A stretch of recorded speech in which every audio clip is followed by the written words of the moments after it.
Lui falou, Coimbra, falou uma história hoje que me arrasou mais do que já estava sem querer ler muita coisa, porque já estava muito emocionado.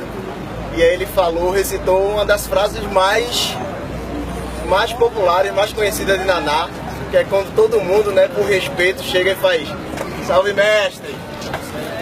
Aí ele faz, o mestre está no céu.